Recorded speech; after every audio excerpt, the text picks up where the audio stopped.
No, Technology. it's a whole new world. Let's see.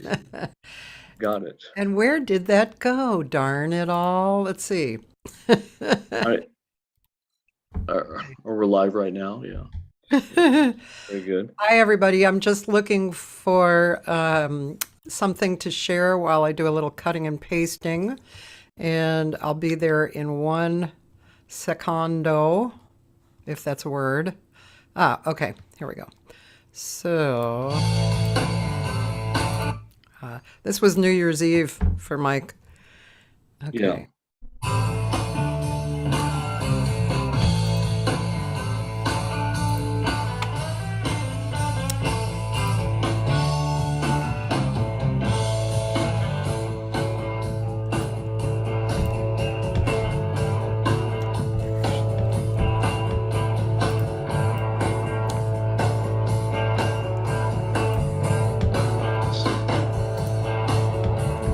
Whiskey, gin, and brandy.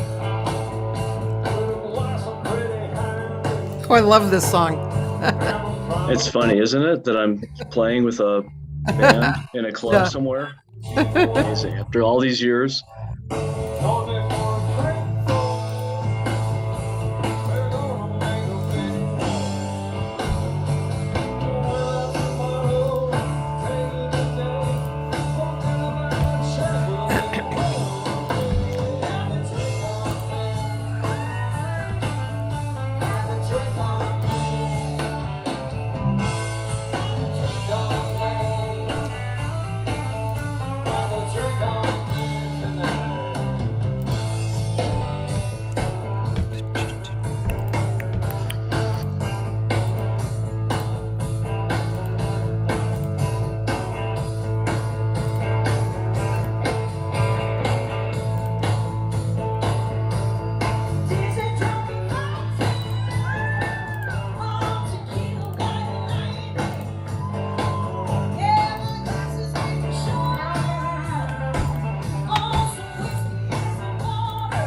Nice singer. Yeah, Lauren's terrific. She's getting ready to have a baby as well, as Oh, you maybe you can see. It's not from too much Coors Light.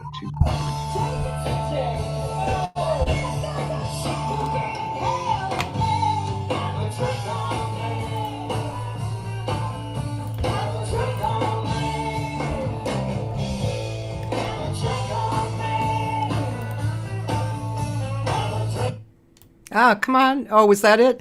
That was probably the snippet, right? Yeah, Yep. little pieces. There's little pieces all over my page. It brings up an interesting point or Yeah. an interesting conversation about. Oh, go ahead. Sorry, Kathy. No, that's okay. I no, actually, I just wanted to say to introduce you.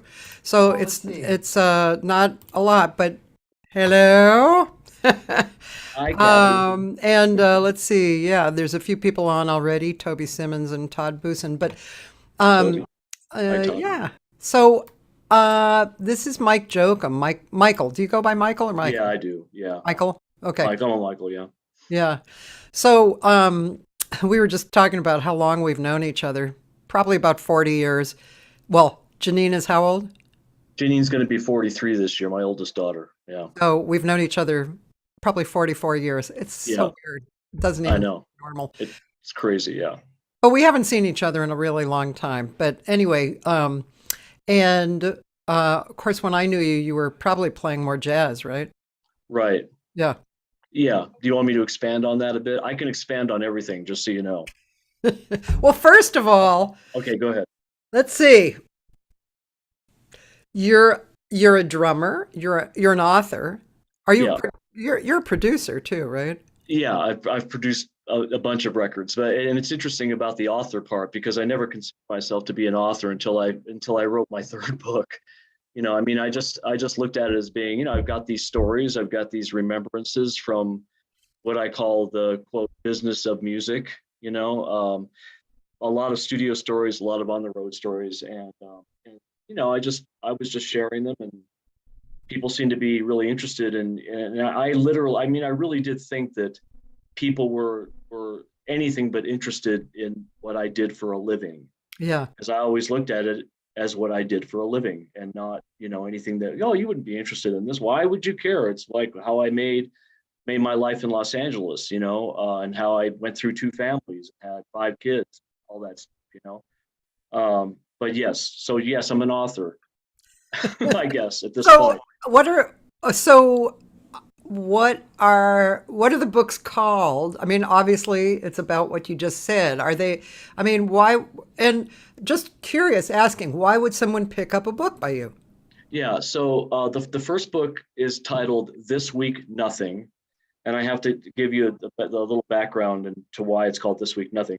So we both know my dear friend Mikey Miller, great guitar player, jazz player, everything player, Yeah. Yeah. and we would talk, late into the night, sometimes into the morning, many years ago, about the business of music, and how one week would be filled with a couple of sessions a day, and maybe a live gig with Cathy Segal at the Sound Room or someplace or whatever, right? Right. Lee or one of those joints, and but then the following week would be nothing. Yeah. So Mike would always make this sort of joke about, yeah, this week I had this, and I had I had a Quincy Jones session early in the week, and I had a live gig with whoever it was, but this week nothing. In other words, that's I mean, that's the life that us studio musicians who let's say double as jazz musicians in the late night hours led in Los Angeles. That's certainly the life I led. I think you can completely relate to that. So I called the book, and there's a story dedicated to Mike that's called This Week Nothing. So that's the first book. The second book is called The Road Never Ends, because it doesn't. Right. Because from 2009 through 2014, I stopped playing drums at all, period. And 2009, you want me to tell you what precipitated that and all? Yeah, absolutely. Sure. So in 2009, I was just on the back end of a tour with Jonathan Davis, who is the singer with the band Korn, the rock band Korn, Hmm. alt rock band formed in 1992 in Bakersfield. They've been around forever. I got what was essentially the best paying and probably the gig with the most stature in my drumming career with the band Korn, and that was in 2000, the end of 2004, 2000. That was, excuse me, that was when did that start? Yeah, so that started in 2004 through 2009. Okay. And then after working with Korn, the singer with Korn, Jonathan Davis, decided that he wanted to do some solo tours. So he put together an incredible band, which included Shankar from, Peter Gabriel's band, the Indian violinist, just a stellar band. And we did a bunch of tours here in the States and in Europe as well. But by the time we made our way back to the States again, it was August 16th of 2009 that we played Ozfest in Texas. And it was a sweltering day that we played two in the afternoon, and we were all required. We wore like these black suits. That was kind of like anyway. So we're out there, and I'm thinking, this drumming thing and this career is not really working for me anymore. And I made the decision, literally that show, Wow. while I'm playing, to not play anymore. Yeah. And I got on the bus, and in those days there wasn't like OfferUp or neighborhood sites to sell stuff. So I went right to Craigslist. I had maybe 10, 12 complete drum kits, bags of cymbals, bags of hardware, and I listed each and every one of the items on Craigslist and sold everything. And I literally came out of that sale with my stick bag that was given to me by my grandmother when I was 12 years old. My stick bag, if you're all not familiar with what a stick bag is, obviously it carries my tools of the trade. And that's exactly how my grandmother described it. She said, Michael, I was 12, and she said, I know you're going to make the rest of your life, you're going to be a drummer, you're going to make that your career. So I'm going to give you this bag, which is going to hold your tools of the trade. I just love that old school expression, Yeah. So that's the only thing I kept. I mean, I didn't even have a pair of drumsticks in that bag. Wow. And then I didn't play from 2009 all the way to 2014. I was just burnt out. I had the wherewithal to kind of retire, if you want to call it that. So I sort of did. And in the interim of my fasting from playing the drums, I decided that I was going to become a yoga teacher. Oh, So I took a yoga teacher training class here in Colorado, and became certified as a teacher. And I also married my instructor. That's my third marriage. And anyway, that's another story. But we've been married almost 10 years. But so anyway, yeah. So I gave up the drums for quite a while. I was just burned out. I mean, anybody that works in Los Angeles for as long as I have and has had a studio career understands the burnout factor, I think, and like in, what is it, in the was it The Godfather, that they suck you, they pull you back in. It's like there was something still nagging at my soul at the end of 2014. That's, this is, you played the drums for 50 years. It's time for you to get back to doing it. And so I got back to doing it, and that's a whole nother story. So The Road Never Ends book, my second book, has to do with why I came back. They're all short stories, and I'm not promoting my book. I'm just telling you that it sort of is a thread that runs through all of this, is sort of how I started playing again. And then my third book is titled The Road Never Ever Ends, because it doesn't, because I'm still doing it. And then these are all stories, 96 stories from basically from 2011 on up to present. On the road, why am I in a van now with 3 other people, a 10-passenger van with all of our gear, all of our sound, going all over the country, making very little money, playing every night, sometimes 20 shows in a row. And I'm having the time of my life. It's like my absolute, my experiences in Los Angeles, the reason they were so wonderful was because of the people I was surrounded with. yeah. I had the opportunity to work with the cream of the crop on the West Coast studio scene, and a moment in time that I would never take for granted. It was remarkable, But I also had those concerns that anybody has about making a living, putting my kids through college, paying the mortgage, living in Los Angeles, which I don't know how you guys do it at this point, but it's just as bad in Colorado, by the way. Expensive place to live. And now I don't have those considerations, and I can just play because my love of playing the drums and playing music. Yeah. So, well, boy, okay, thanks for being here. And thanks for having me.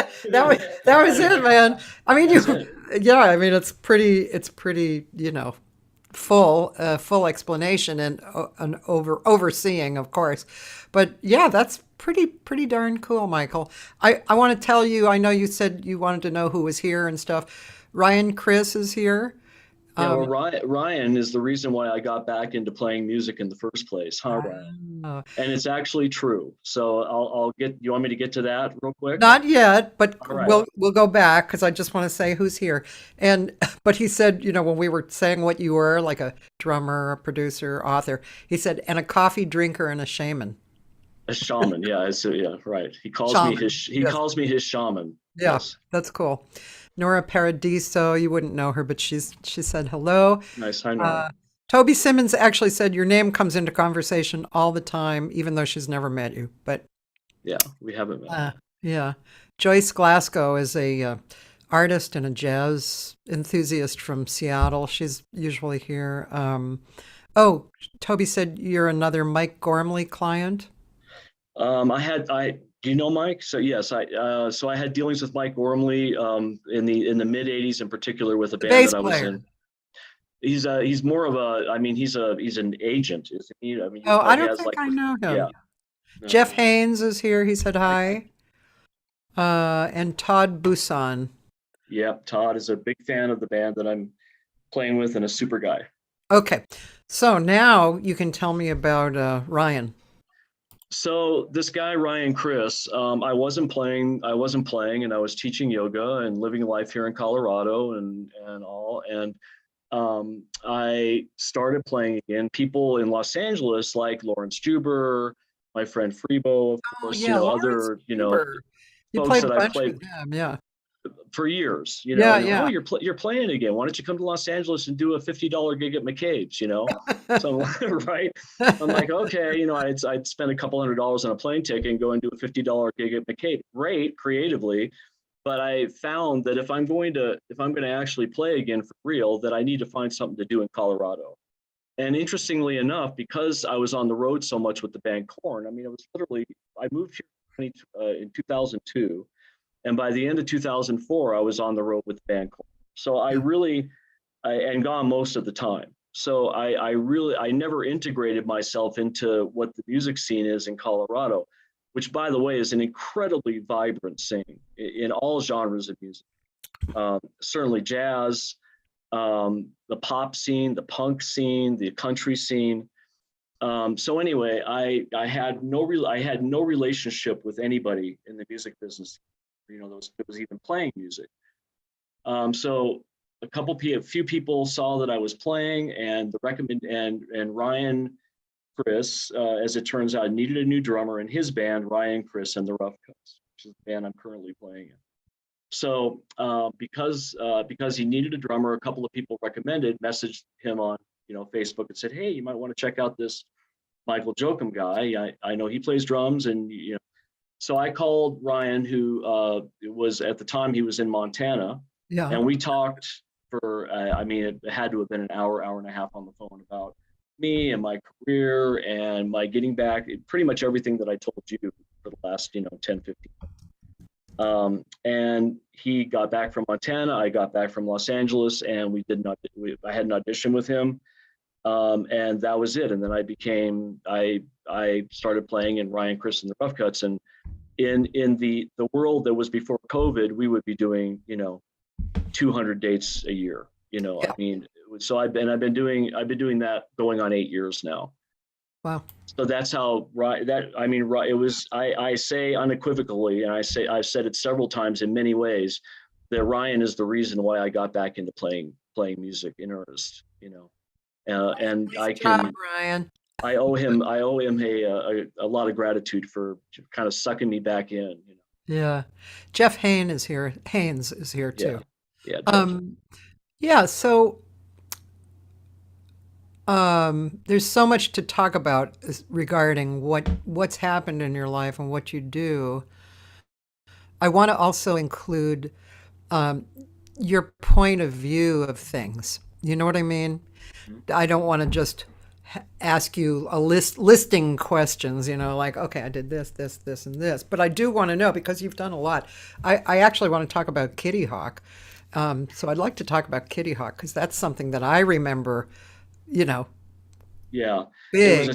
It was a time. I was in the band from, God, it would have been 79 through almost 84-ish. And there was a couple of reincarnations of the band after our saxophone player, Richard, left, where Brandon Fields came in and played for a while.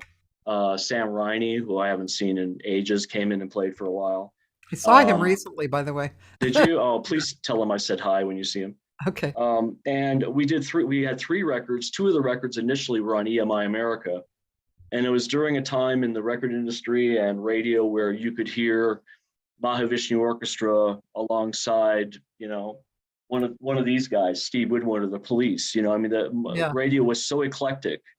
And EMI America, with our 2 records, actually put us on the road with tour support, which is rather remarkable, because does that happen anymore? No. I don't think so. Not for a band like that. Very innovative, 2-stick. Oh, yeah. Yeah, so both guys played stick. Paul played stick exclusively. Yeah. And then Dan Bortz played stick as well as fretless guitar, and he was mostly a cello player. Wasn't Kitty Hawk like one of the first bands to use stick? Yeah, well, King Crimson was using it during that period of time as well. Tony Levin kind of introduced the stick to a broader audience, and then all sorts of people sort of followed suit. Different bands, and certainly it was usually bass players doubling on stick. Yeah. Nobody really played it exclusively. But we had a couple of really successful records. The 3rd record was not as successful, on a private label. And then essentially everybody just like disappeared into what they were going to do with the rest of their lives. I guess that's the way to. Yeah, Kitty Yeah. Hawk. I wonder if I could. I would just like to hear a little bit of Sure, Kitty. yeah, go on YouTube. Go on Okay, YouTube and Kitty Hawk Band, and you'll find okay. us. Let's see.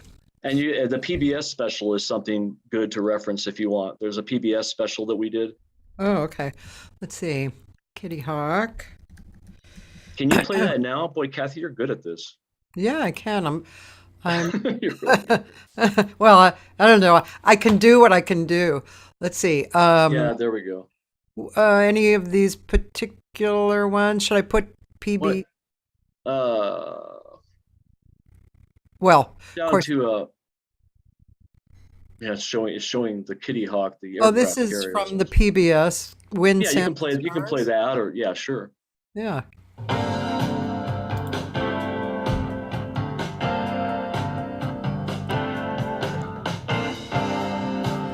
Boy, that sounds good. It's been a while. I haven't even watched this in ages. That goes unloved, telling tales of a dry desert land.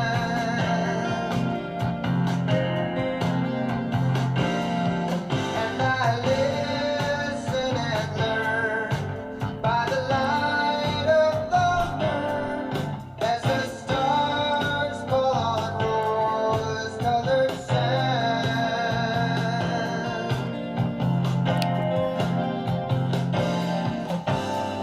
Wind and sail, the stars that fall have no change of season. But love will come and love will go. The righteous we believe in. Love is here and love is gone. Only ours Excuse me. tomorrow. But wind and sail, the stars will fall forever and tomorrow.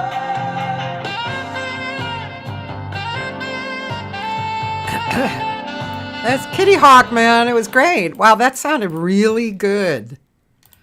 Yeah, the band, it's kind of it's one of those bands that'll live in infamy. It seems like a lot of people during that period of time remember the band, Yeah. Yeah.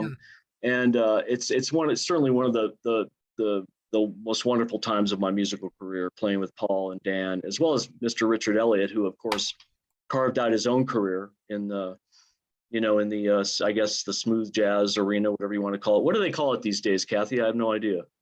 I don't know either. Maybe I don't smooth know. still. I don't know. I'm not really. So, I talked to somebody about what was the term new age jazz. It was this guy Ricky Kish, who's a genius as far as I'm concerned. He's got super great energy for creative reaching out in business. And he decided that he wasn't going to play any music or be involved with anything that wasn't to support the climate. And he's made a big success over that, and he's just so good. So he introduced me to the idea of new age jazz is actually means something else now. I mean, in our time growing up, it was like kind of meant, kind of right. boring, light music, like elevator music, kind of. But he has a whole different point of view of it that kind of Right. reflects what he's doing. Yeah, that's an interesting perspective for sure. Yeah. I don't know. I've always contended that, that there's only two kinds of music, good and bad. There's a lot of bad. There's a lot of great music out there too, There So I is. saw if I had ever in my career in Los Angeles, I could never have imagined that I would be in a band that essentially calls itself a country band, which is what Ryan Chris and the Rough Cuts is, Yeah. but it's not. I mean, it's much more eclectic than that. We have an incredibly dynamic bass player in Susan Phelan, and by the way, I love having two chicks on the stage. I mean, there's nothing like that, having female energy, Yeah. and most country, it's all male dominated energy instead of having Yeah. ladies on the stage. Yeah. And Susan is a force of nature, to say the least, and she actually the traffic person here in Denver. So when she's not playing music, she does the traffic here in Denver. So everybody knows the voice of Susan Phelan. And Lauren Michaels came into the mix as well as a lead singer and background singer in the band, and she's just been remarkable. She won the Colorado Country Music Hall of Fame Female Singer of the Year last year. Oh, wow. Or actually the year before. So now it's the year before last. But and Ryan's won Entertainer of the Year. The band has won Best Band of the Year. Oh, But you know, the thing of it is about a band that's touring at the level that we're touring at. It's like it feels like it's like, you know, this far away from, as they would say, and these phrases that I hate to use, but I'll say it, of going to that next level, you know, and getting to that next level is a massive, just a huge leap, you know, from being super popular here in Colorado. Everybody knows who we are here. To, you know, actually being what would be considered a nationally known band, you know, that's recording and actually has some sort of label support, whether that's a more of a private label or a label out of Nashville or whatever. But what I will say is that the band stays very true and very consistent in playing what we consider to be the best music that we can put out there. And if people gravitate towards it, that's great. And if they don't, that's okay as well. We've had some terrific success doing opening spots for what you would consider headlining acts, you know, for the last several years, but just haven't quite been able to make that leap to being like that super headlining act that's going to play, you know, 5,000 seaters. I mean, would you want to do that, or are you happy not doing it? I'm definitely, you know, I'm all in at this point of doing that, making that leap. I mean, I've had the opportunity to do that in the past with other bands and other situations, and there's nothing like it. But I mean, for me, the bottom line is no matter how big the audience is playing consistently good music every night, you know, and that's what this band has been able to create. Kitty Hawk was the same way. We would go in and play as an opener, and for the better way to describe, for any better way to describe it, slay the headliner. You know, like we'd open for somebody that was famous and be like, God, you guys were remarkable. It's you know, because they'd never seen anything like us before. It's very unusual and unique, and that had a lot to do with it. Plus, we could deliver consistently night after night, and you know, and we all know that's a tall order, is to be able to do that, you know, with considerations of stuff going on at home, our personal lives, and whatever it is, you Yeah. Okay, well, yeah, that's a lot of good juju going on right now, know. Yeah, for sure. definitely. Yeah. Um, so I just looked, you know, generally for these conversations, I kind of peruse the bio very lightly. I don't go deep in because I like to be in the moment, you know, talking. Yeah. But of course, I did see that you have a lot of information about being disabled. Mhm. So can you talk about that? I think, yeah, sure. And I talk a lot about that because I feel like it's an integral part of my life experience. You know, I was born with spina bifida, and for those who aren't familiar with it, it's spina bifida is a non-closure of the neural tube at birth. So essentially, your nerves are all out of whack. And with spina bifida patients, what they venture to do is they venture to close up that neural tube, but at the same time, what they end up having to do, at least in the late 50s when I was born, is to tether the spinal cord so that the cord has room to grow properly. And as a result of that, that tethered part of my spinal cord is wrapped up in scar tissue. I mean, automatically it's wrapped up. Any surgery you have, you're going to have scar tissue. So because of that, I've dealt, and it only manifested in my late 30s. I've dealt with neuropathic pain, you know, pretty severe chronic pain for the last, well, you know, going on whatever, 25, almost 30 years or so. And it's been, like I said, it has been an integral part of my life experience. And I feel like if I share my story with people, that I believe anyway that it's helpful. It's helpful for me to share my story. So in 2005, I had my very first detethering surgery on my spinal cord, which means they go in. Yeah, right, exactly.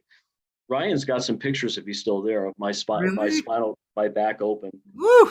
I have photos, but so Wow. they go in, and you can imagine, if you can imagine your spinal cord being wrapped up like a bungee cord, right? Yeah. By a bungee cord. That's what it feels like in my lower extremities all the time. Yeah. What they venture to do is they go in there and they detether the cord.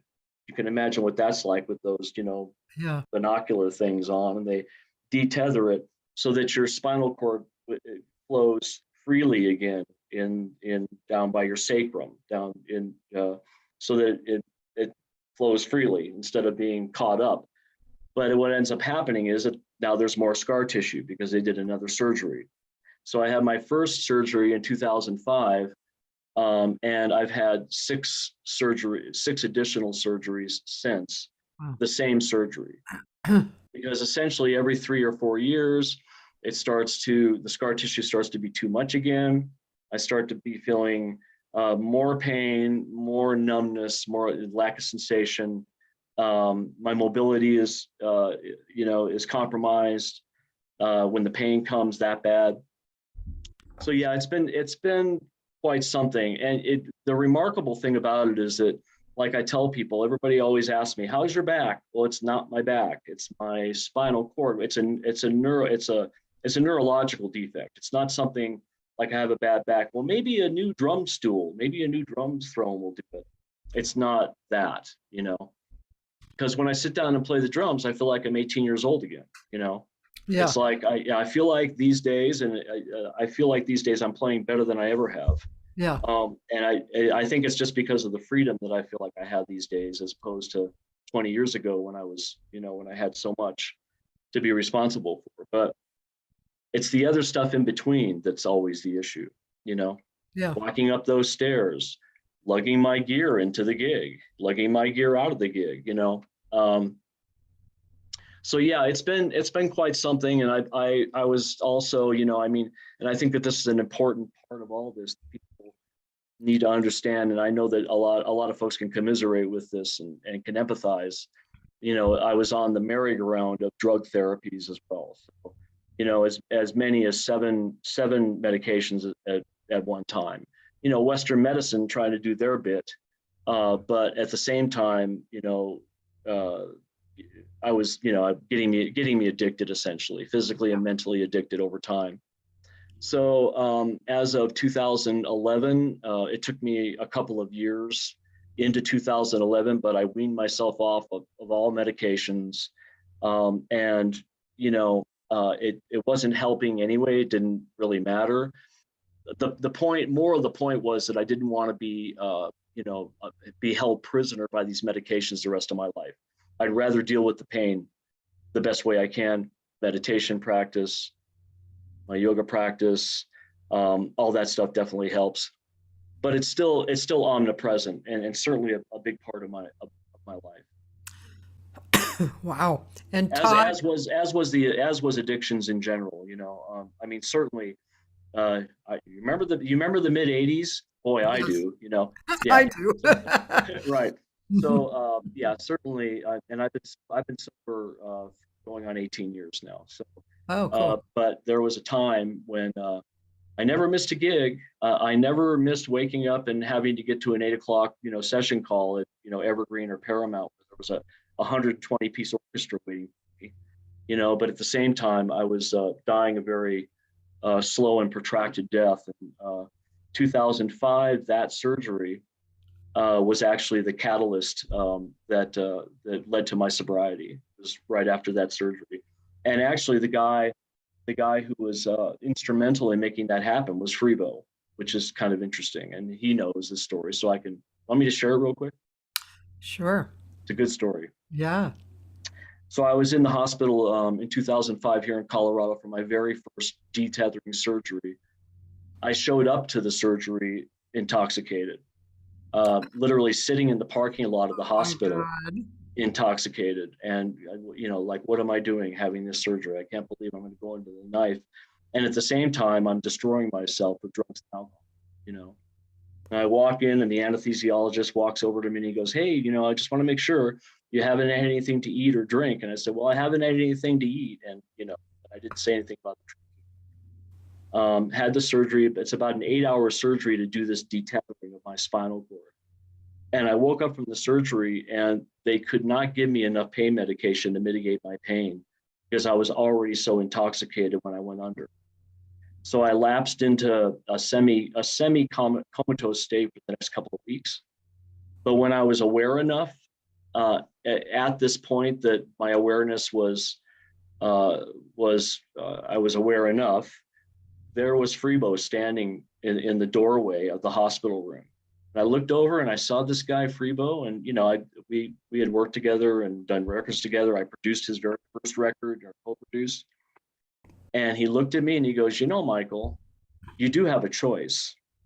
And I knew exactly what he meant by saying that. And I hadn't had a drink, or a illicit drug since. So he was really instrumental in getting me sober, and also has been, certainly instrumental, as well as other sober people that I know that have been through the fire, that have enabled me to stay sober, going on 18 years now as well.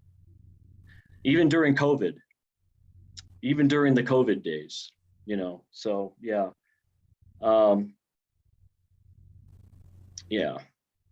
So these days, I do everything I can to try to stay focused and stay grounded, with, like I said, the meditation practice. And I don't have to yield to any of those, what Western medicine is offering me drug-wise to mitigate my pain. Excellent. Good job, man. Thanks. Really good job. So during that period of time, like in the 80s, I was working. I mean, I always look at the 80s as being the milk and honey days. My friend, the composer Dan Follier, describes the milk and honey days in Los Angeles. I mean, I saw the roads narrowing quite a bit as it approached the end of the 80s. And as a consequence, I mean, I knew when my first daughter was born, and I was 21 years old, that I wanted to be with her and spend time with her. I didn't want to be on the road. And so I had to make a decision, like a lot of us musicians, sidemen musicians had to, in regards to how we were going to modulate our careers in a way. And I knew that if I went on the road, I wouldn't see my daughter grow up. I saw a lot of my friends that would be off on the road and not seeing their babies. And so that's why I got myself deeply entrenched in a studio career, and did really well, in TV and film in particular. Yeah. Did really well. But those days I saw it start to sort of wane, and the big orchestras were less and less. The rhythm sections were pared down and were less and less over time. So I knew that I had to start doing something else musically. So I did go on the road in the late 80s and with Jackson Browne, which was just a musical.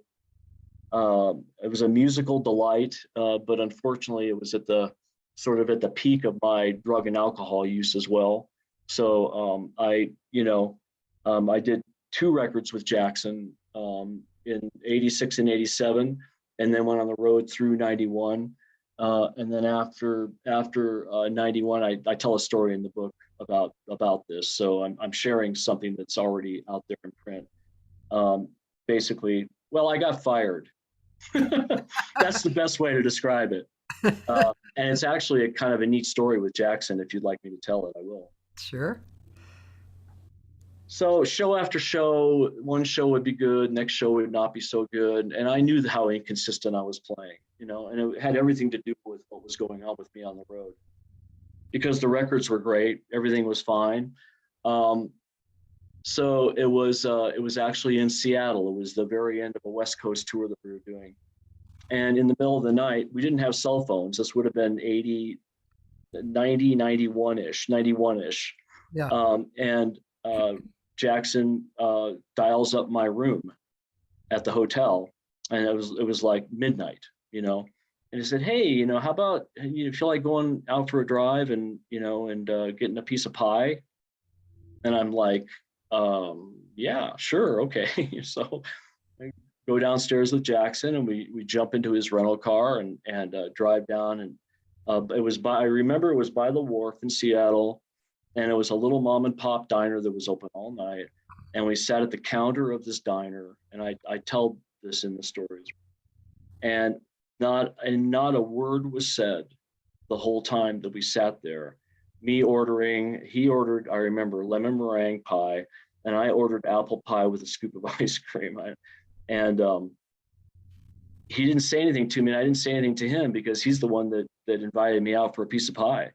I was thinking, okay, what the heck, what's going on? Having no idea, because at that point, I was pretty delusional, and pretty, I guess, out of it would be the best way to describe how I was during that period.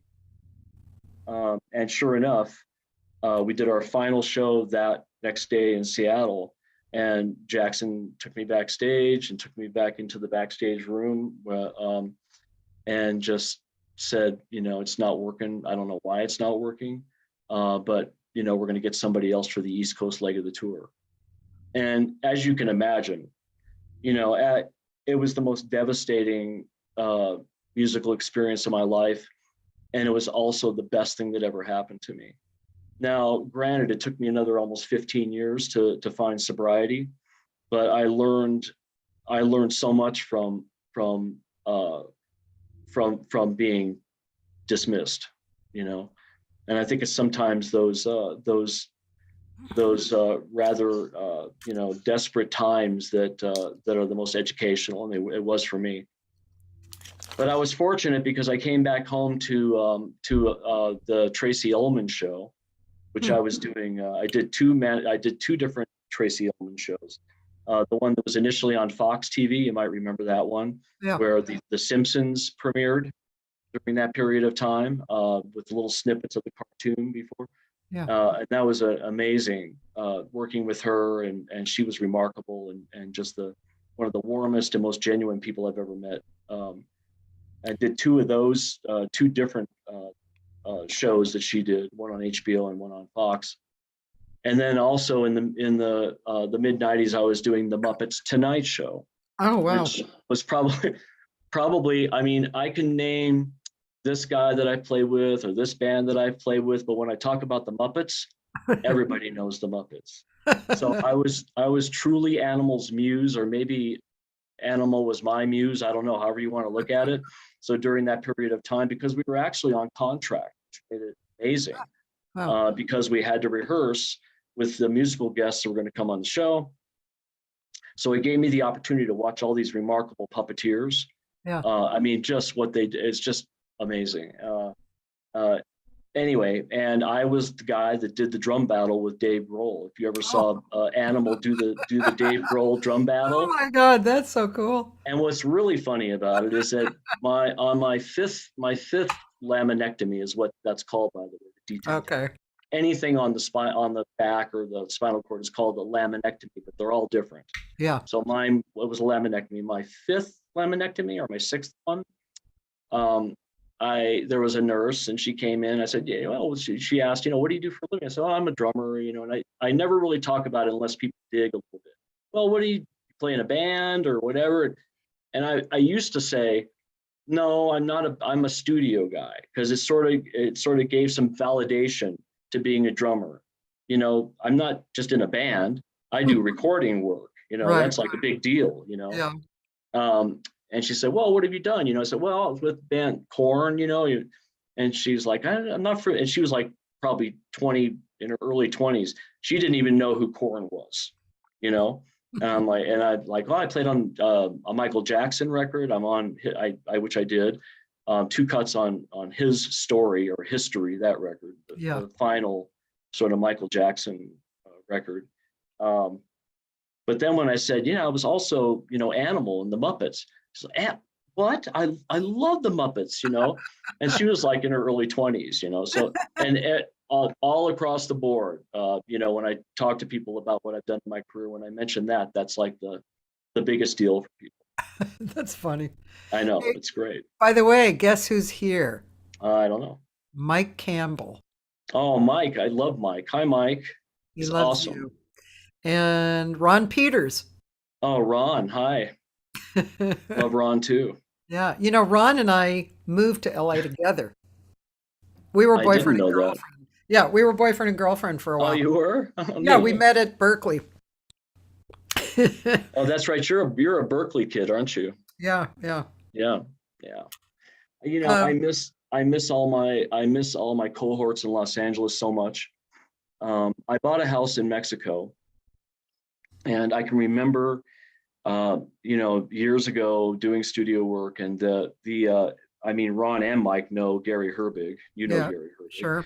So Gary, wacky Gary, Still around. mostly tenor player, but multi-reed player, of course. Yeah, kind of crazy. And there was a time, and I won't go into details about it, but there was a time when I was taking Gary to sessions. And, please get Gary to the session. And I would get Gary to the session. And anyway, so there was a moment where Gary said, "You know what, Mikey?" He would call me Mikey. "You know what, Mikey, someday we're going to take all this money that we make doing studio work, and we're going to and he used to call it, can I swear on this? Sure. Yeah. He would say our fuck you money. And we're going to take that money and we're going to buy a house in Santa Barbara, right by the ocean, or in Malibu, right by the ocean." I'd be like, "Yeah, right, Gary." But sure enough, 5 years ago, this coming March, I actually purchased a house in Mexico, right by the ocean, literally 50 yards from the ocean. Oh, wow. And I describe it as my home by the sea for a fraction of the cost, So, but it makes me just think about those days of and like I said earlier on, the people that I was able to surround myself in Los Angeles. That's what I miss the most about Los Angeles, are all the amazing players. Yeah, yeah. Yeah, I know. I always say we have an embarrassment of riches here. We do. And lately, in the last few years, a lot of the younger lions, I guess you call them, coming from New York, they're moving here because they don't, they want to live, you know, they want to live kind of reasonably. And in New York, Right. it's hard. It's tough. It's real hard. Yeah. When Yeah. I was a LA kid, is when I, really yeah. interesting now. Anytime, living in Los Angeles and growing up in Los Angeles, when a new person would move into the neighborhood and you would, welcome that person, and you'd go over and ask them specifically, well, why did you move to California? Why did you move to Burbank, where I grew up, for Yeah. instance? And 99% of the time they would say, because of the weather, Yeah. because everybody got tired of the snow, and I know what that's like, because even here in Colorado, it snows. Not anywhere near as much as it snows other places, or as much as people think it does. Yeah. Because the next day you got blue skies, like today. We had, a bout of snow, and it's beautiful out today, but it's still cold. Yeah. But I really understand the mentality of, not wanting to live in a place that is snowy or cold, Well, yeah, like Chicago, for instance. Yeah, Freezing or place, or right? Boston. Yeah, Yeah. Yeah. Boston right, too. exactly. Oh, so just as fun. Let's see. Kelly Clark is here. Uh-huh. Yeah, Kelly's a dear friend of mine here. She said, "Love this man, very inspirational to me. Love all his stories and watching Michael be so serious in playing his music. He takes pride." That's really nice. And I have like a fun video to share. Let's see. Oh yeah, that's it. That's exactly it. Yeah, you can play that. You can play this. I love this. Time for school. Eric, can you grab me a soda? Fridge, thanks.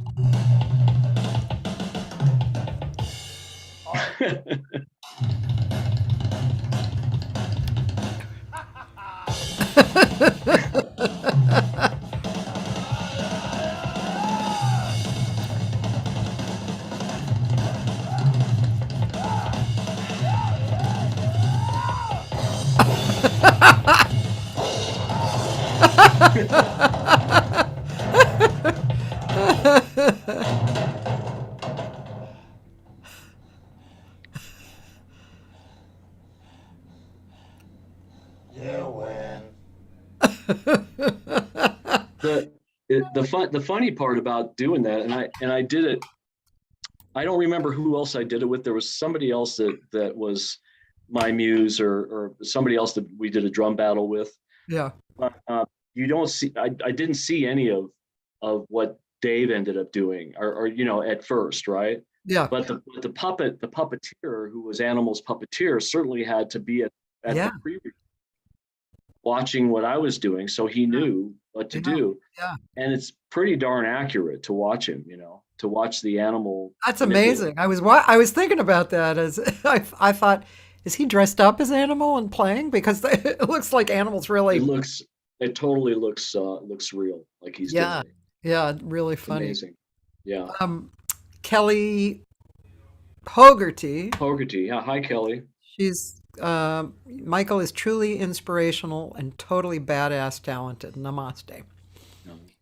You guys are way too kind. Thank you. Sweet of you. Todd asked a question: as diverse of musical experiences you've had, did you have any experiences with any of the SoCal punk bands of the late 70s and early 80s?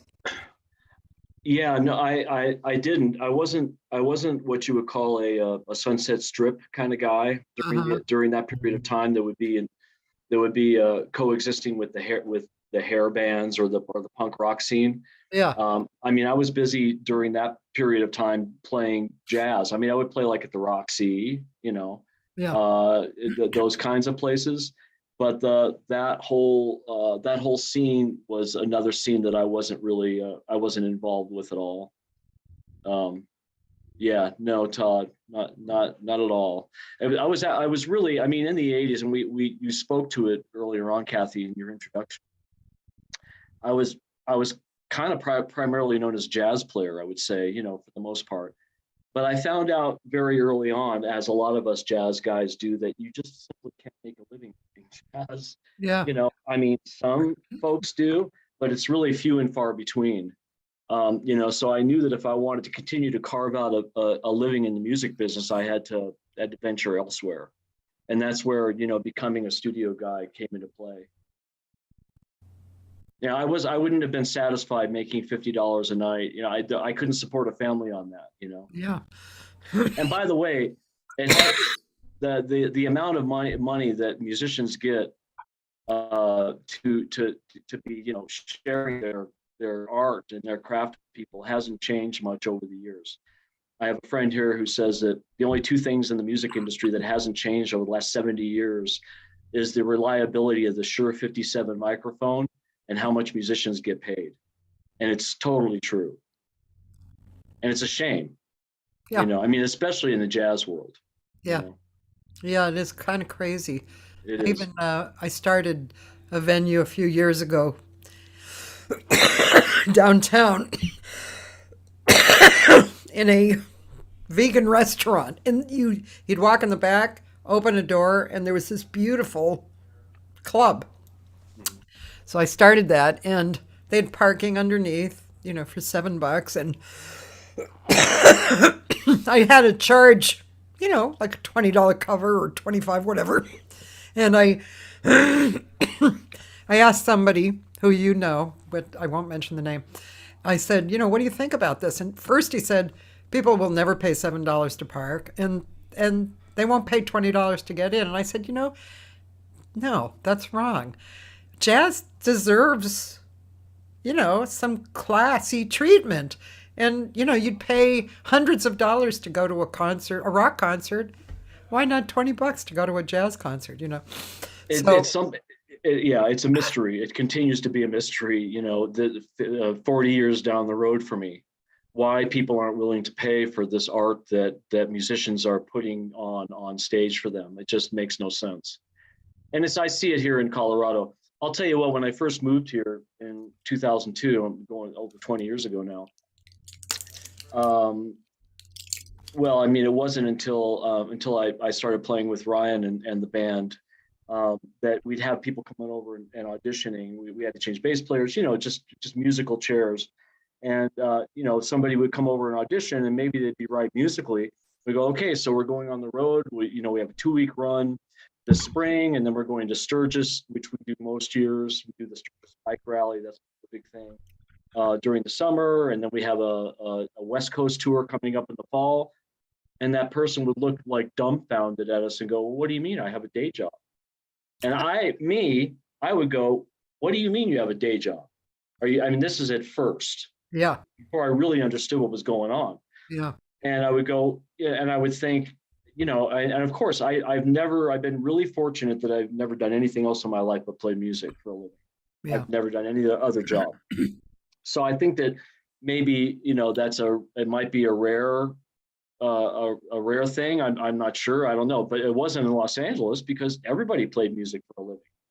And it just seems just so, it just doesn't make sense to me that musicians can't make a living expressing themselves, expressing their art. And it's true in Los Angeles as well, but it's really true like here, and clubs just pay enough because there really is only club work here. There's really not a studio scene here. There's studios, but there's not the kind of anywhere near the scene, of course, as there's in Los Angeles or New York, Chicago. Yeah. Yeah. Yeah. Anyway.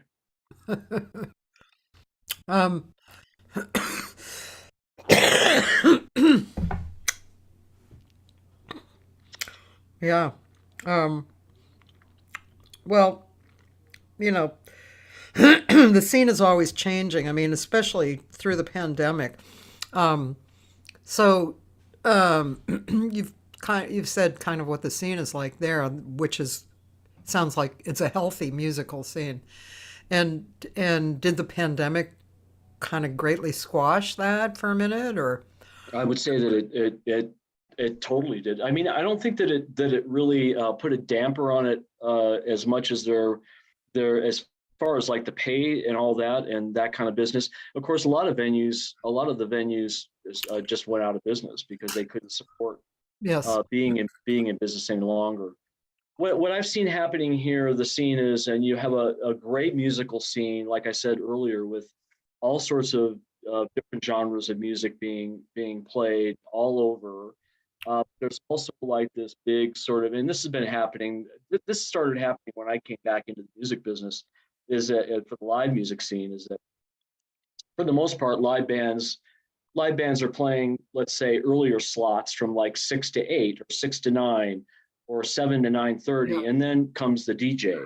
Then the DJ comes for the young people. Now, there's been a huge influx in I don't know how it's been in Los Angeles up till now. I see people leaving Los Angeles, but there's been a huge influx of what I guess you would consider millennial folks, in their 20s, maybe early 30s, moving into Denver.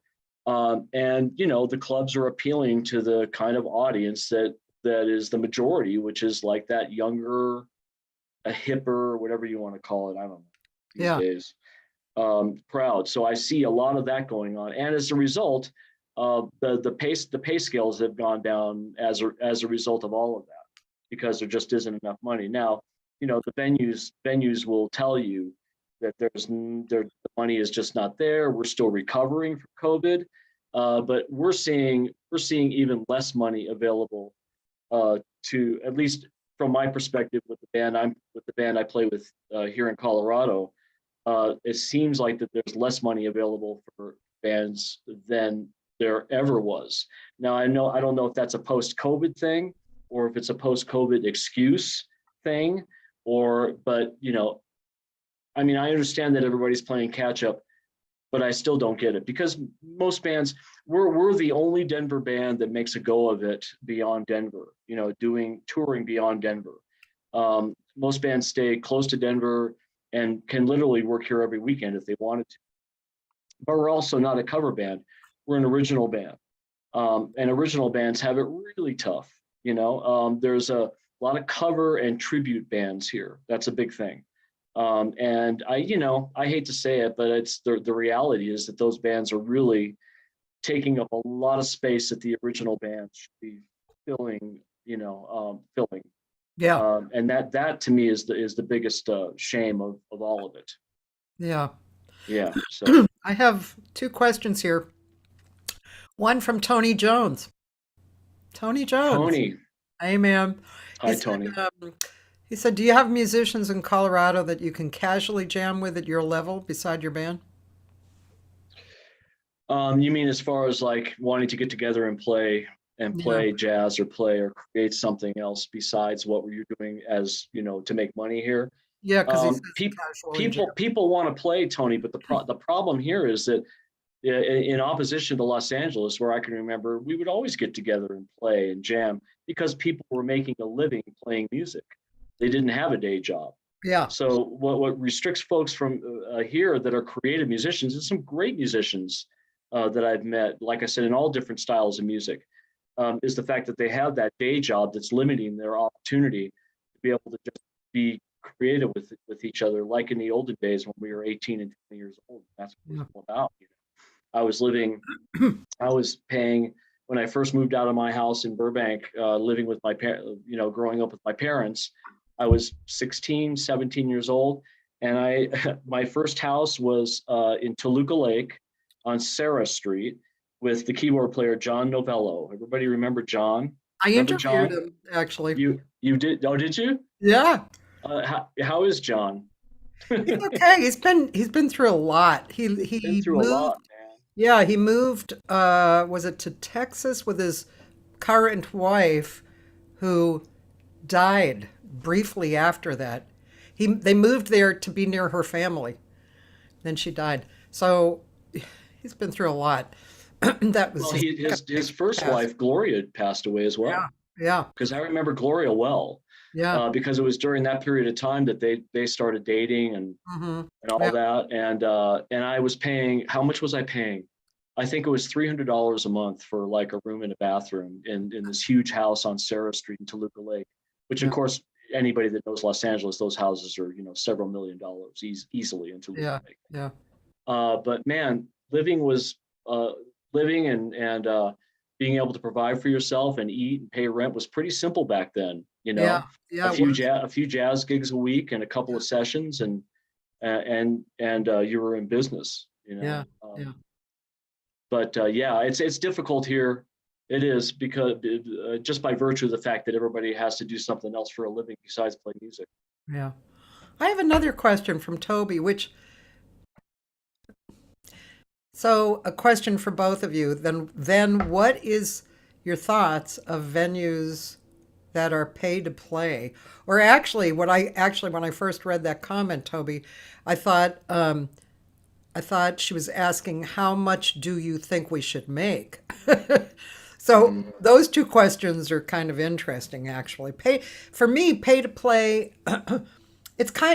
Really depends on the situation. I don't like pay to play is a real negative term, and if you're not making any money back, I'm not sure I like that at all, unless the situation was, I don't know, something unusual, unique, got you in the door somewhere that you couldn't possibly get in any. But of course the problem with that always brings up that other much maligned word.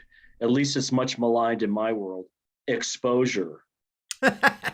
Right, The E word, I call it. I mean, how much exposure do we actually need before we should just actually get right. paid Well, for real? For remember what, that. I mean, you've Remember been around a long time, Cathy. You're one of my favorite singers. I don't think Cathy needs any exposure these days. that. Well, Everybody remember. knows who you are. Remember, I'll never forget this lesson. So the club, you're selling yourself to a club that hasn't had music, and they say, "Why don't you come and audition one night? Bring the band." Right. That never, 100% never worked. They never Right. hired you again after that. So I stopped doing that. But that was a quick lesson. Yeah, I mean, I think that we learned that lesson, straight away and pretty quickly when, like you said, you show up and nothing comes of it. Yeah, I see a lot of that going on here in Denver, and anybody that knows me well knows that I have some very strong opinions about a lot of things. And I am not. The problem is that it's not about the club that wants you to be, to be involved in some sort of a pay to play thing, or it says that you'll get exposure. It's not about them asking you to freely give your services. It's about you who's willing to do that. That to me is the problem. It's not about them, because they're always going to ask. Yeah, They yeah, always want it for as little money as possible, if not for free. But the problem here, I'm not disparaging anybody, any bands here or any musicians here, but it's just the truth that, if that one band won't do it, then the next band may or may not, but then the band following that band is willing to do it. So I think it's about us being able to finally take a stand and say, no, no more pay to play. No, we don't need any more exposure. We need to be paid for what we do. And so that brings up, Toby, if you're still there, the idea of, I think that you maybe extrapolated, like, how much do we get paid for, how much do you think we should get paid? And like I said a few minutes ago, it's the pay scale for musicians hasn't changed a whole heck of a lot. It seems like $100. Everybody, $100. You're going to get $100 for 3 hours. Really? I mean, I got $100 40 years ago, for playing for 3 hours. I mean, isn't that the way it kind of still is? yep, it is. And how fair or how equitable is any of that? And what's the solution? I have no idea. I I don't only know. have some strong opinions about it. Yeah, I don't either. I just think it's the situation. That, remember that saying, like, the gig is either a really creative gig, right? Or it really pays well.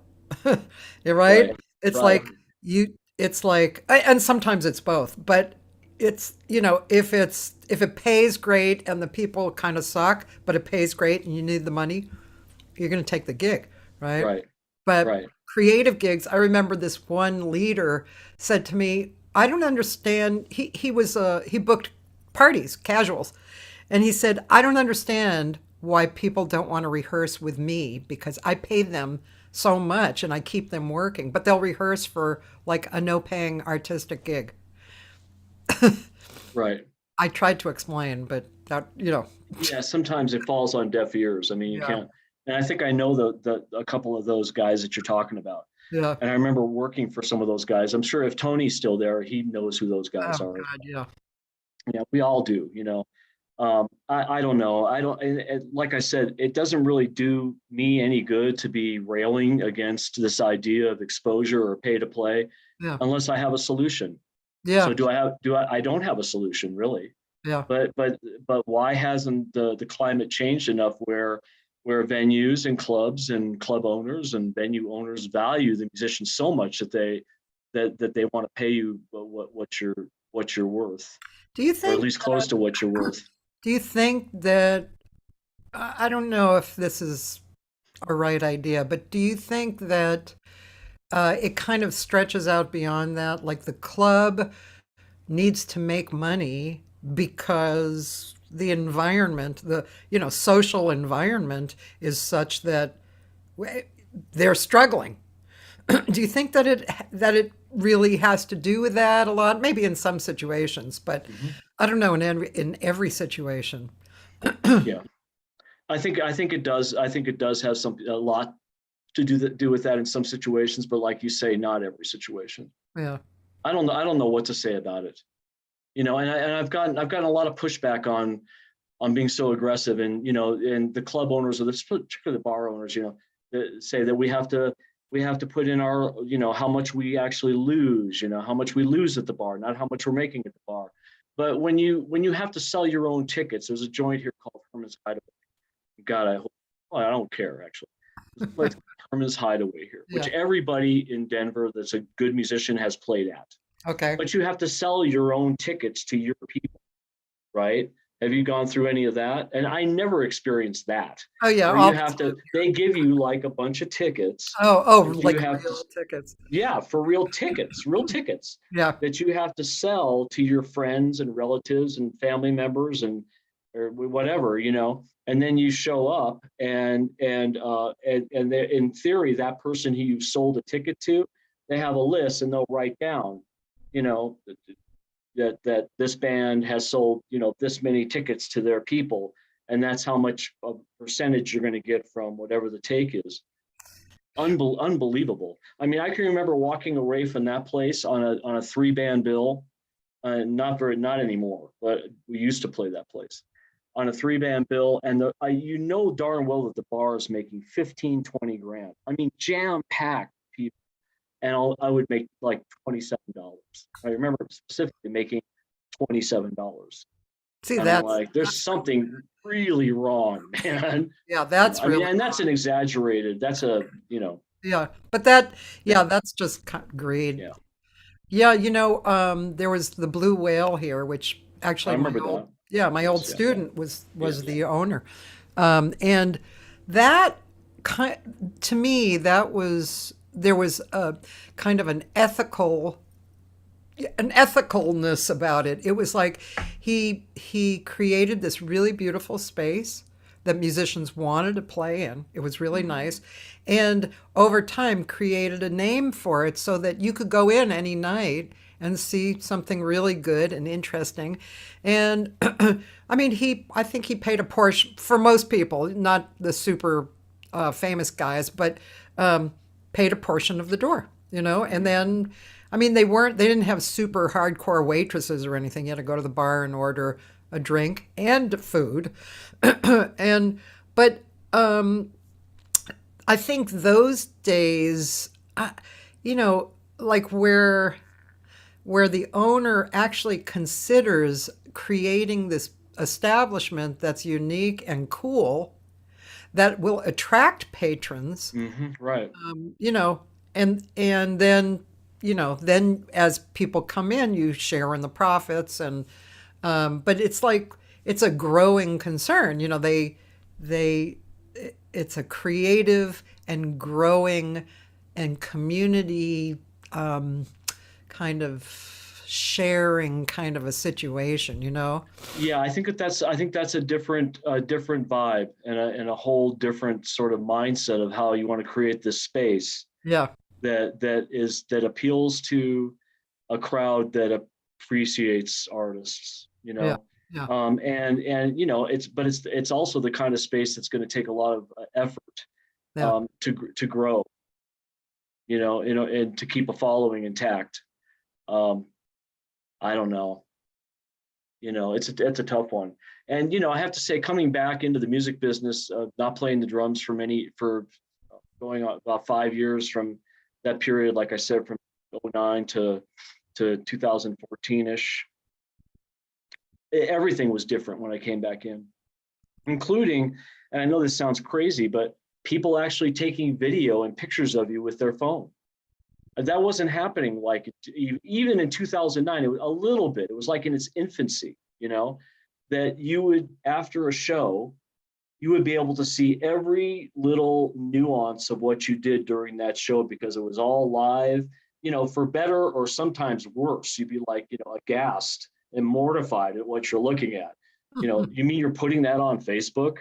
Please don't put that on Facebook, but that was a whole new reality to me as well. It's like watching this thing happen that was like, it's like we almost created a monster with it, yeah, and yeah, also the people, I think, and it's true, and it's been talked about a lot, where the folks are spending way too much time wanting to document a moment instead of just participating in the moment yeah, as human beings that want to listen to something that's beautiful. yeah, yeah. That's the other part of it, I think. Yeah, well, I know. I noticed that as well over the years, like how about just being here and enjoying it, Right. And I mean, okay, a little clip here and there, but come on. I mean, well, that's kind of the nature of what's going on in the world anyway, like people on their Right. phones all the fucking time.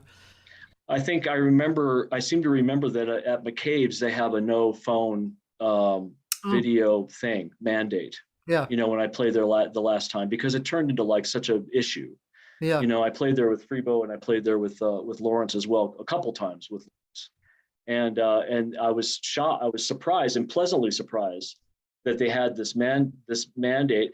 And I was actually kind of disappointed in a way, I'll admit, because afterwards I wanted to see maybe some video of what we had accomplished in this show, and it wasn't there because I had gotten used to it. The idea of getting home at 1 a.m. and opening up Facebook or some other, and seeing, hey, here I am playing drums. What fun, I don't know. It's crazy. The business it all continues to evolve for the musician and artist and for the listener as well, for the audience. You know? Hey, who is this? Should I play this? Oh, that's Freeboy Me. Yeah, sure. I think that's Angel from Montgomery with Free and I and Fuzzbee and the great Chad Watson playing bass. Cool. Let's play a little. Sure. Somewhere in the song, she's got a little bit of hope left. She says, "Make me an angel that flies from Montgomery."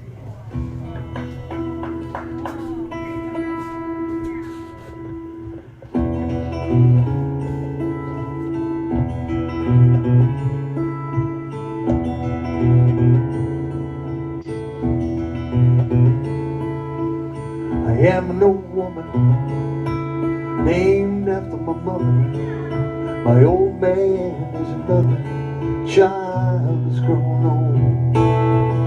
His dreams of thunder and lightning was desired, but this old house would have burned down such a long time ago. Make me an angel that flies from Montgomery. Make me a poster of an old rodeo. Just give me one thing that I can hold on to believe in this living is just a hard way to go.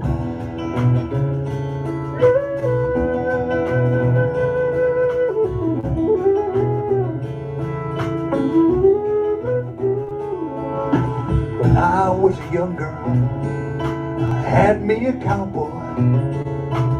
Weren't much looking, just a free rambling man. But that was a long time ago, and no matter how I tried, the years just flow by like a broken down dam. Make me an angel that flies from Montgomery. Make me a poster of an old rodeo. Just give me one thing that I can hold on to believe this living is just a hard way to go.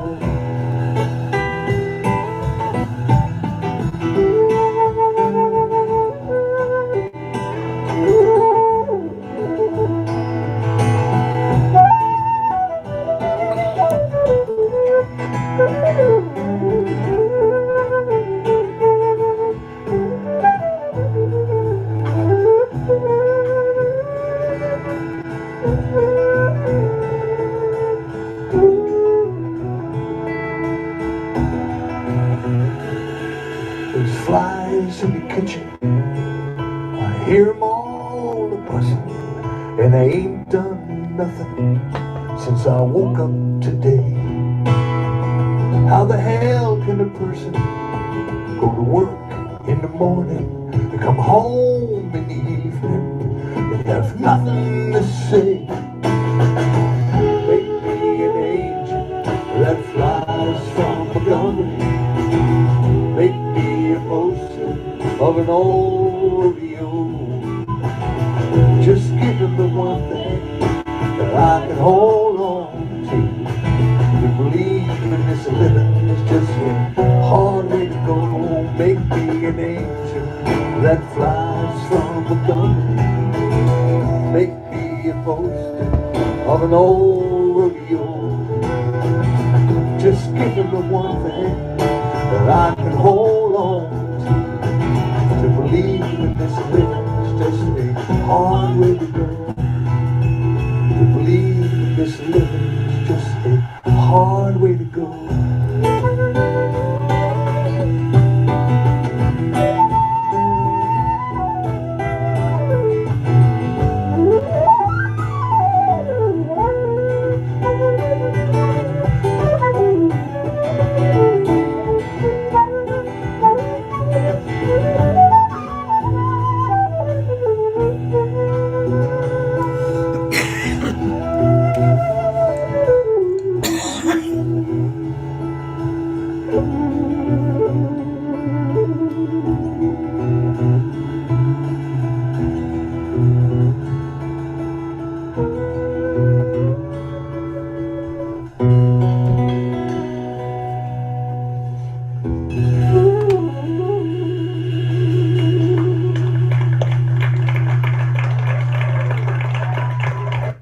Wow.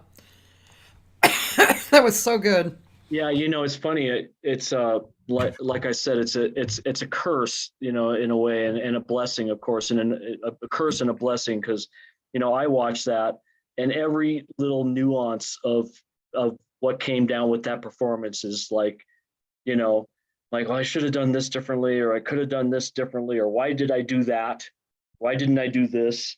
Freebo, my relationship with Freebo, and I'll talk about him for a second, has been rather remarkable. I mean, we met, and there's a story about him in my book, in my second book, as well as my third book. There's a couple where I talk about how I first met Freebo, and it was one of the time that I met him, and the one time the first time we played together was one of my uh, my most profound epiphanies, I think, as a musician.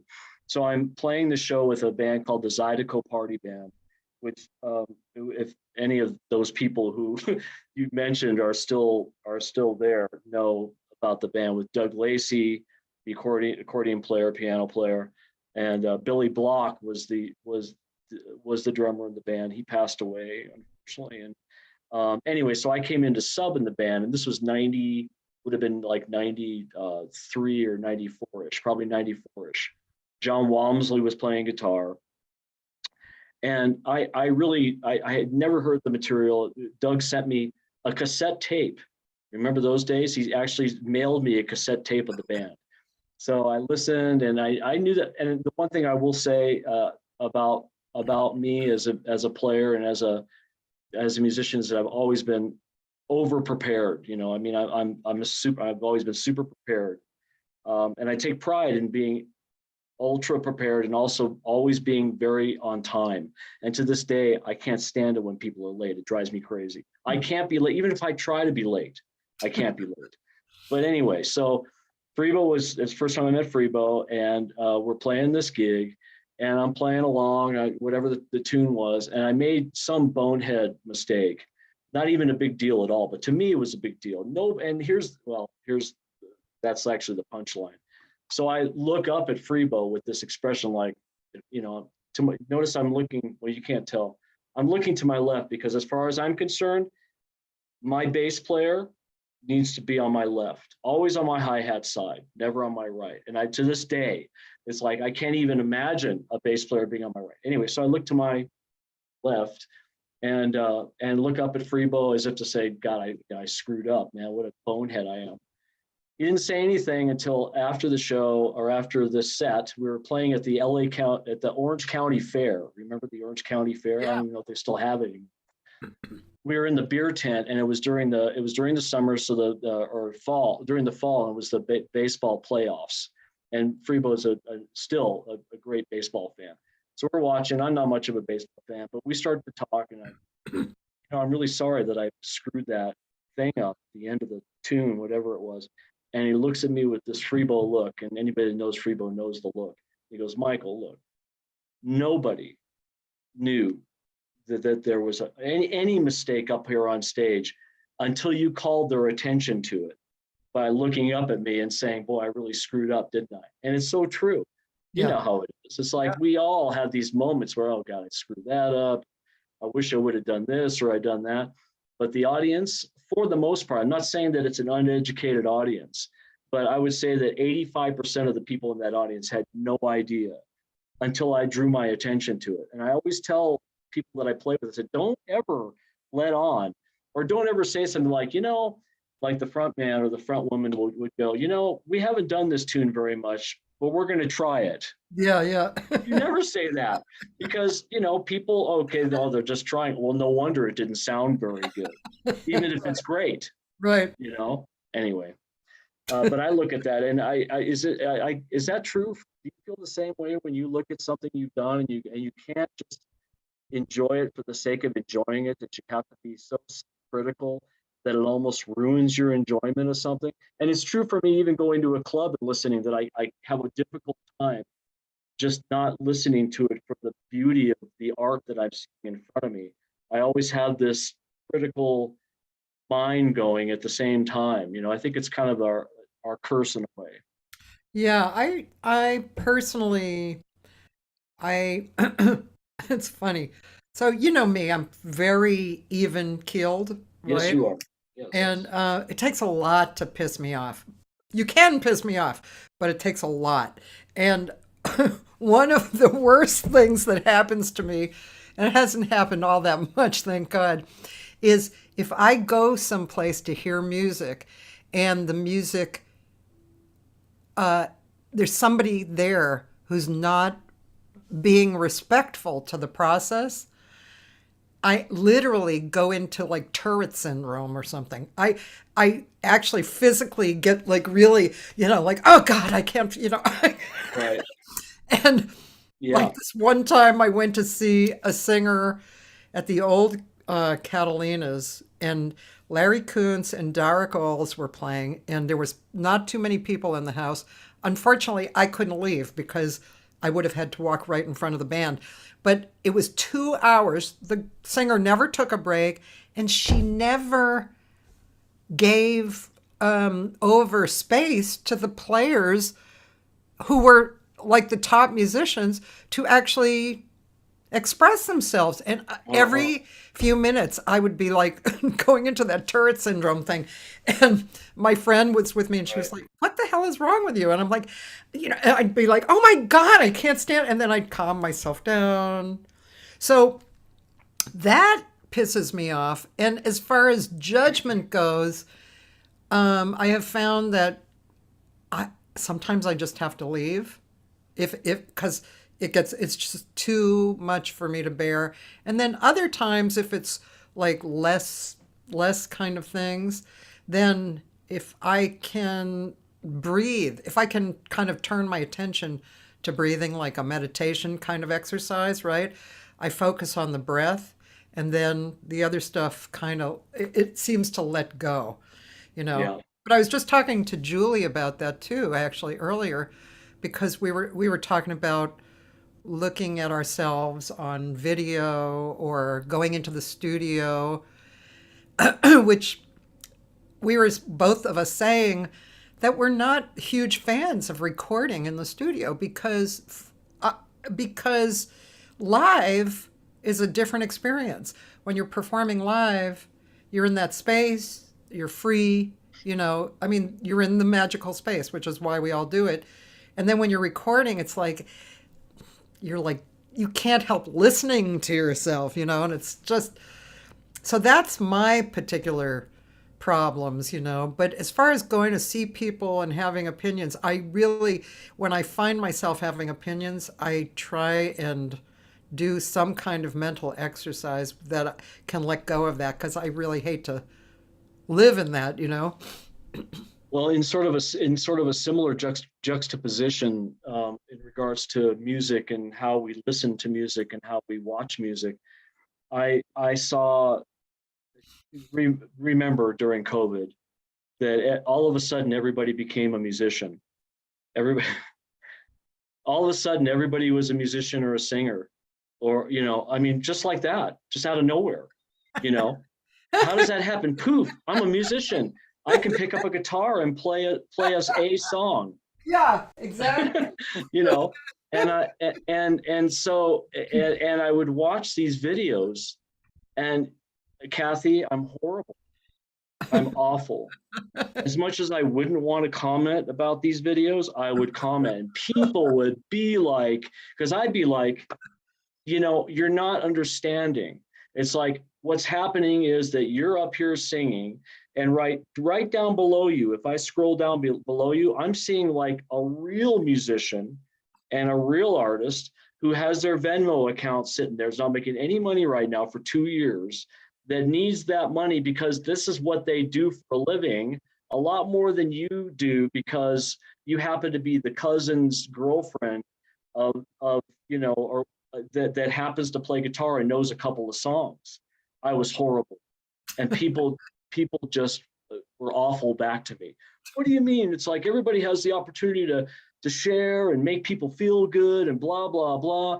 And as far as I'm concerned, it was like anyway. So the bottom line is that I wrote a whole thing about it that I'm watching these videos in cyberspace, and some really great, and then some, just really awful. People that all of a sudden became rock stars because they could get on and do videos on these different sites that were sort of sponsoring them.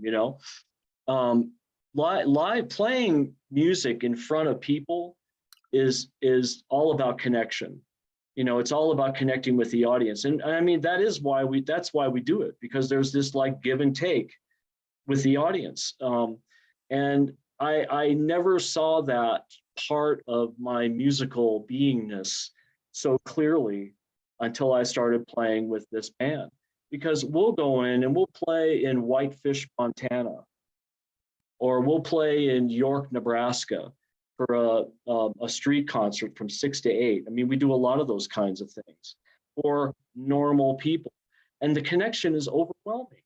Like the whole town will come out because, they're seeing the best. Honestly, we might as well be the freaking Rolling Stones up there, man, the Beatles, as far as they're concerned, because they don't they're not exposed to really good. And we play this band that I play with here in Colorado plays really great music, and we connect with people. That's the thing. Ryan is just marvelous at connecting. He's the guy that will stay in that bar until 2:00 in the morning and talk to every single person that wants it, where I'm like, okay, I'm done playing, I'm ready to get, I'll admit it.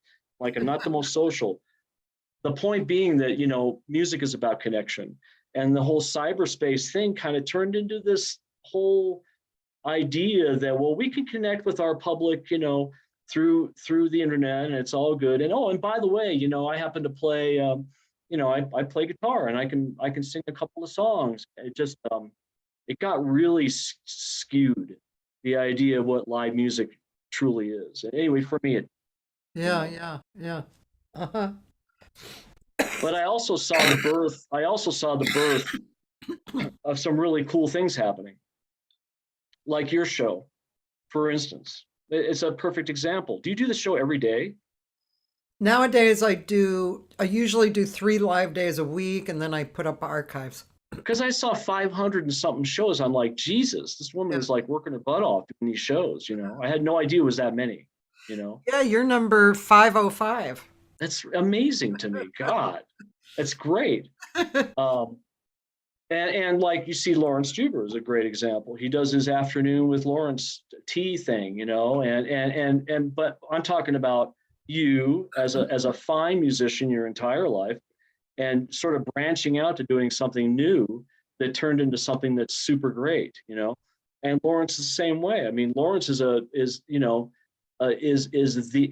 of the finest, certainly acoustic guitar players and guitar players, of our generation.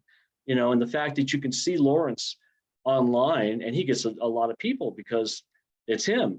So gradually what I've seen post-COVID is, those people that, happen to pick up that guitar and know a couple of songs have kind of drifted off into the ether, so to speak, which I think, but boy, when that was happening, it really rattled my cage, to put it mildly. Yeah. Yeah. One thing, I don't, you may have heard me say this online or not, but from the shows, I mean, I always imagine that I can, in fact, I even created a Patreon thing just to kick myself in the butt to do this.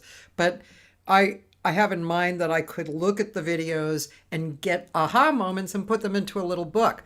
But, in reality, that'll take me a lifetime, because it's 2 hours of video for each person.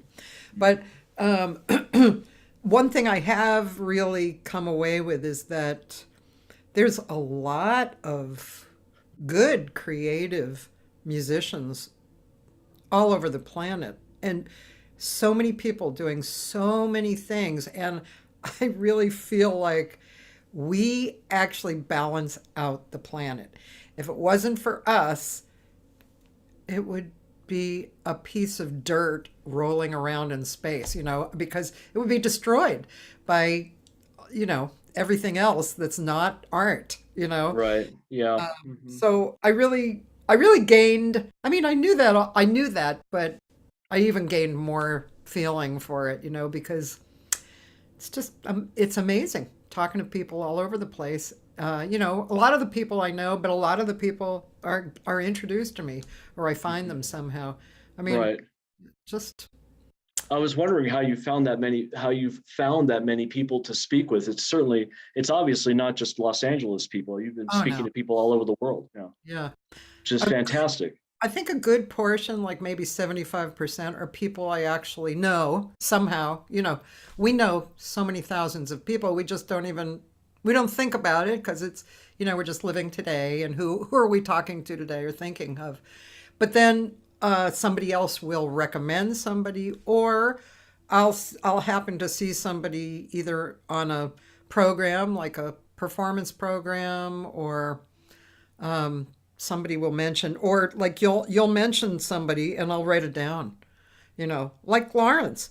I think at one point I contacted him to be on, but then just didn't happen. I got distracted or whatever. And so, I wrote him down, Have you had Freebo on the show? no, You should that would have be him on the show as awesome. well. Yeah. Yeah. Yeah. And it's wonderful that you've been able to tap into so many people, Yeah. I think It's that's just great. Yeah, it's really fun.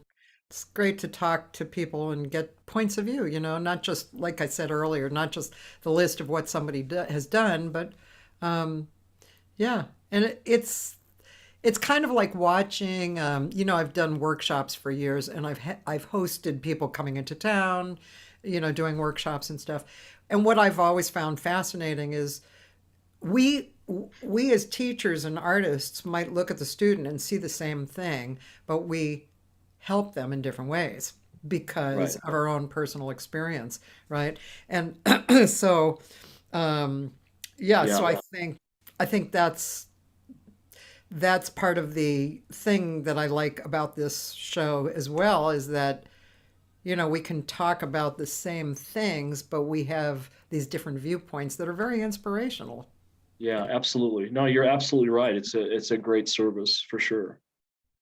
Yeah. Yeah, and maybe the pandemic did that in other ways, like allowed even the bad singers coming on and doing that.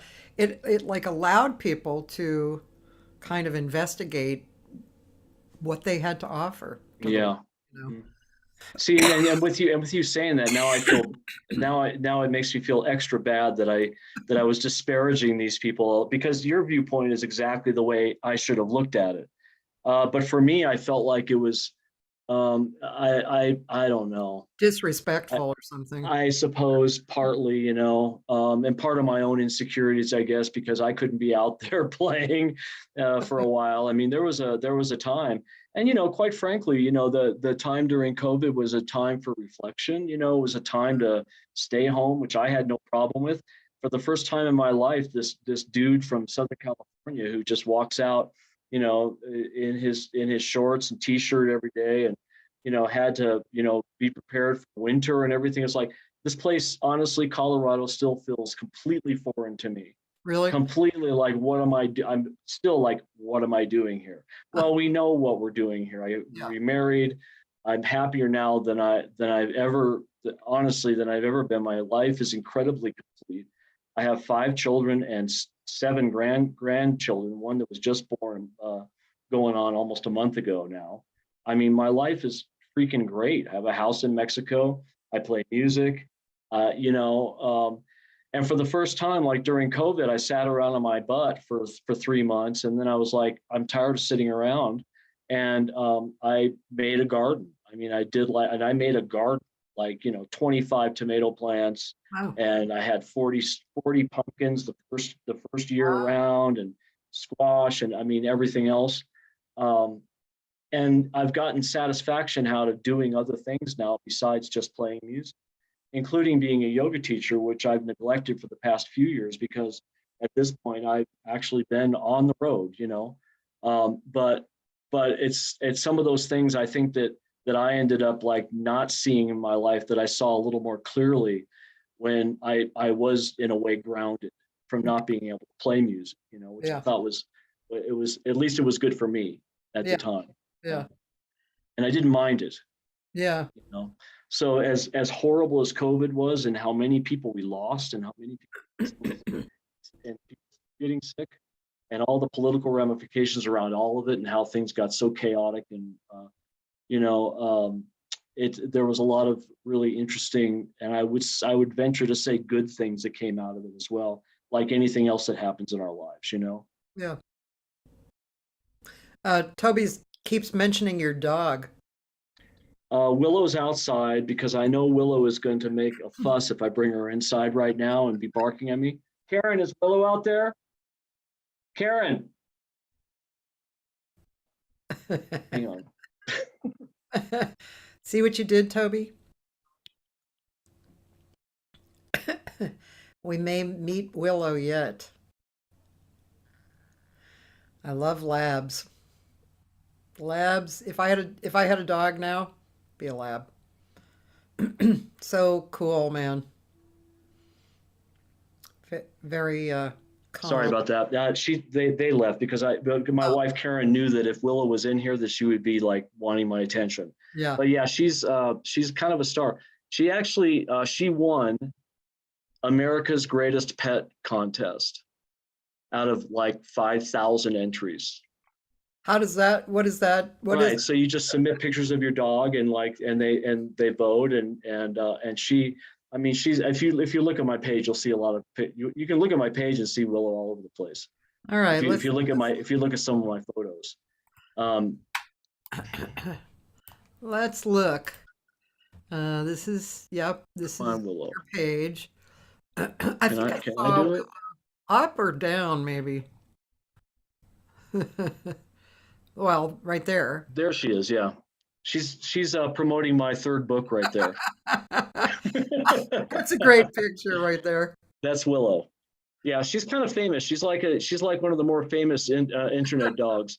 Hey, can I do some shameful self-promoting about my On the book? book?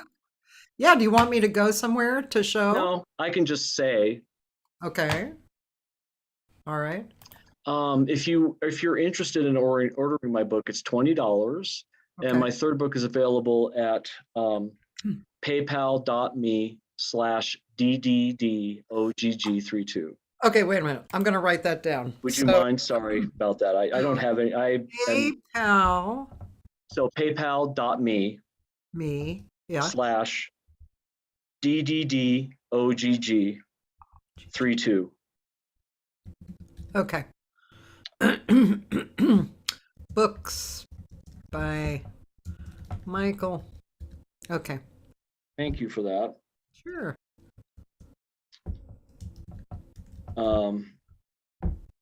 Yeah, Willow is kind of an internet star, and she's stubborn, and she's yeah, I call her. She's very incorrigible. She just like her human father, which is me. Toby actually voted for Willow.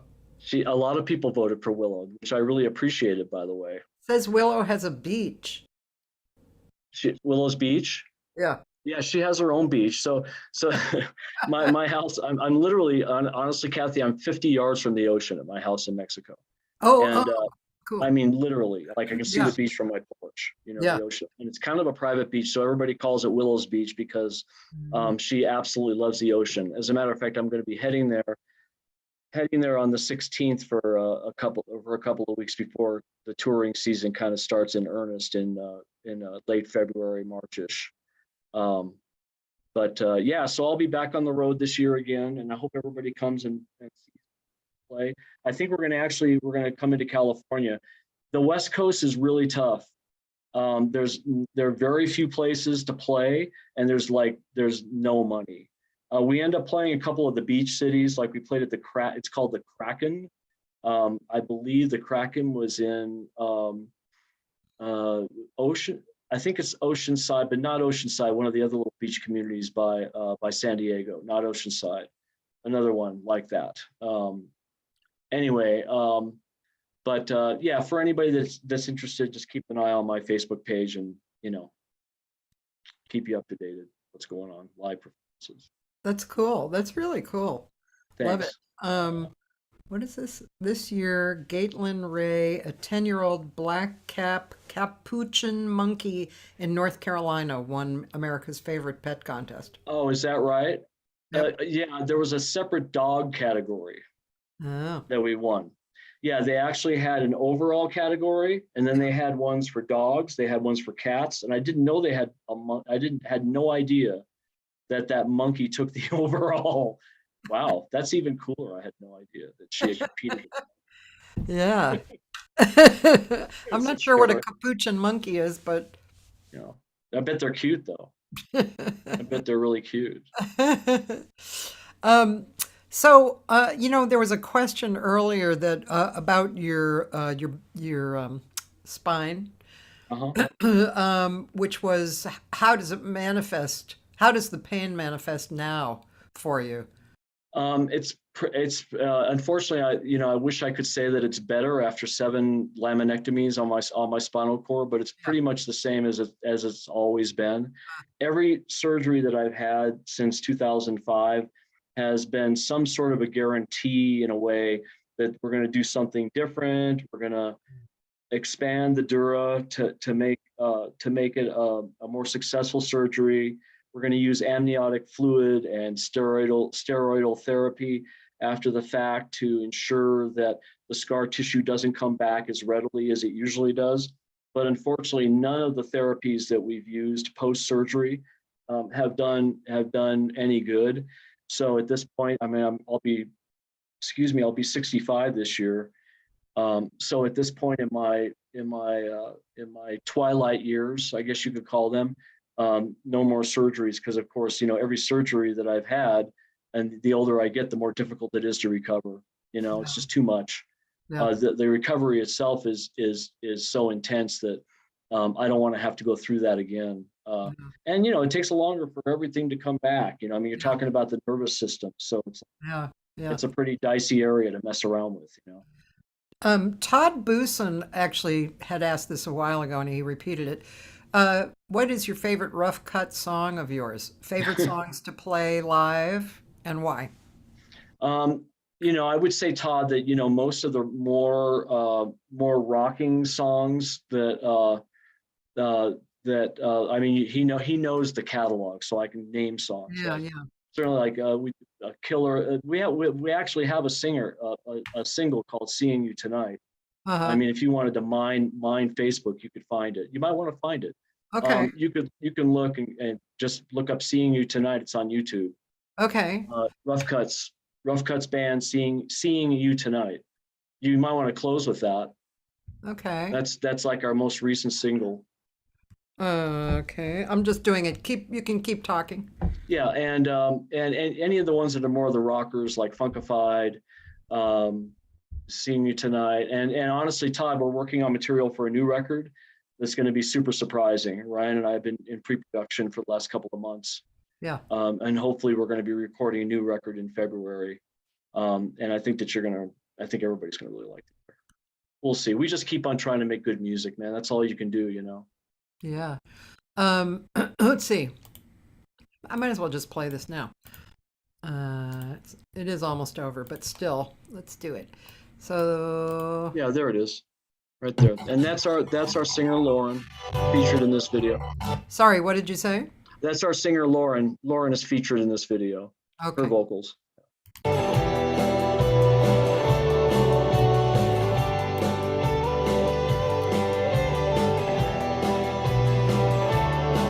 White lines and highway signs, blue sky and open road. Counting down the days gone by, singing with the radio. There's been ups and downs, but I kept you on my mind. I wanna get close to you, I need you bad this time. Burned out from sleepless nights, but I'm gonna be alright, 'cause I'll be seeing you tonight.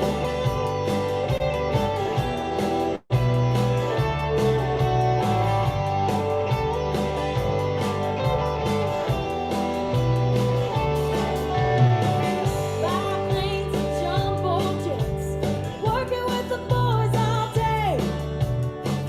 Counting down the days gone by. She can come in. It's fine. Steady Yeah. Long days fine. She All my words are few. I'm still yours, you know. I'm waiting here for you. The whole world will be right when those wings take flight. 'Cause I'll be seeing you tonight.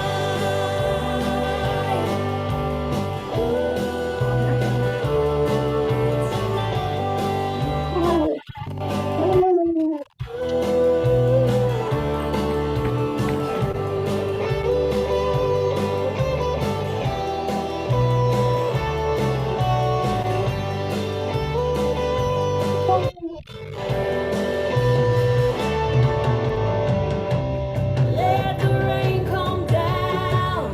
I'm gonna spin around on a wing and a prayer. I'm almost there. Burn the candle bright. Baby, hold on tight. 'Cause I'll be seeing you tonight.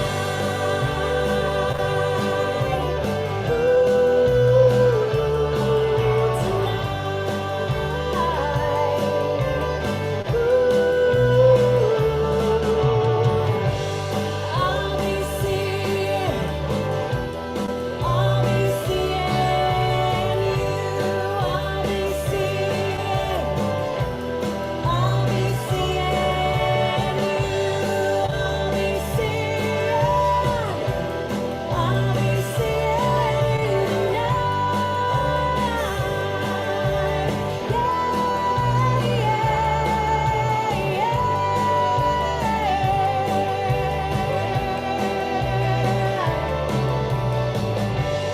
I'll be seeing. I'll be seeing you. I'll be seeing. I'll be seeing you.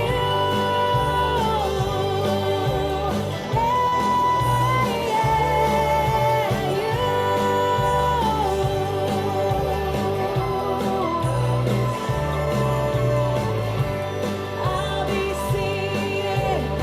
good call. I'll be seeing you tonight.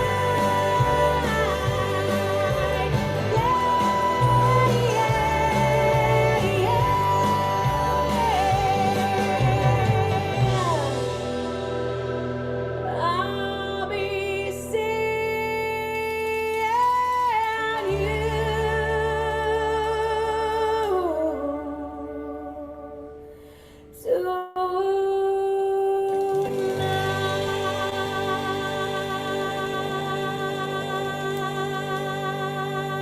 tonight. Cool. That's a good song. Yes. So as a fun fact, so Yeah. the guy in the video is actually an airplane mechanic and is Lauren's fiance as well, Oh. Carlos. And Carlos is going to have a baby in February, so we're all very excited about that. Things are definitely going to change for the band as a result of that, as you can imagine. So there's going to be a time when we're just we have to audition people for that fourth chair right now, and Wow. Lauren is gonna take as much time as she needs, and then we're gonna figure that out as we go along. But Yeah. yeah, it's I'm super pleased and grateful to be playing with these amazing musicians, and then I found them here. That I Yeah. found people that I felt comfortable playing with, just like the playing in Los Angeles. And Willow's here. Hi, Willow. Hi, Willow. Hi, Willow. Pretty dog. Oh, pretty dog. All right, so there she is.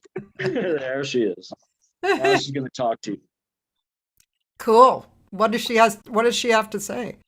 She's just wants a treat, of course. That's exactly what she's. Well, Michael, it's been 2 hours. I can't believe it's been 2 hours. Honestly, it goes really fast. It really does. I know people always well, not always, but a lot of people go, 2 hours? What am I gonna, I can't fill 2 hours. You don't even know that. Yeah, it's good. Thanks so much for having me, Cathy. And like I said, I really enjoyed the program, and I really appreciate you having me along. Oh, thank you. It's really fun to speak with you, and even your friends, a lot of times you don't sit and talk to them for 2 hours. You don't know Right. about their history, you know? Well, it seems like it seems like I've known you forever because I Yeah. have. And it's nice to see you kind of in person. Kind of. I know it is. It, Actually, it's it, really nice, isn't it? it's really nice. Yeah, Yeah. for sure. I have seen pictures of your daughters, you know, a little bit over the Yeah, years, through Shirley, but yeah. yeah, really, I mean, it's lovely to see kids grow up like that too, and Isn't it? And yeah, now having grandkids too is even more yeah, amazing. yeah, it's really interesting. Very nice. So Well, thanks again. I appreciate it. congratulations on a life well lived. Thank you so much. And I'm really happy that you're really happy. Thanks, Kathy. I appreciate it so much. Thank you. Give my best to everybody. You're welcome. And y'all, we're gonna do archives the rest of the days. Nancy Reed, who's a great bass player and singer from the East Coast, uh, Nice. and Bob Stoloff. Do you know that name? Oh, I know Bob. Yeah, sure. Bob Stoloff is an amazing guy. I mean, he does other things, but he sings and scats. He has a book. He's taught at Berkeley for years. And then Tom Breckline, he'll be Oh, on Tommy's. You Saturday. already did Tom. That's in the archives. Yeah, I'll have it's to watch that. Yeah. fun. And then Yeah, Dominic he's great. Reed, who's a really high class singer from Boston. So that's who. And then if anyone's in LA, I have my gig slash jam on Saturday night in Playa Vista, and Sunday I'm hosting a jazz band that's extraordinary. Just if you're interested, go to I my yeah. website. And also, if I were there, Yeah. maybe coming through on my way to Mexico, I can come and see you sing live, which I would love. Oh, that would be so much fun. So I'll keep an eye on your schedule. Okay. Okay. Thanks, Thanks for Mike. everything. I appreciate it. Bye. You. Bye.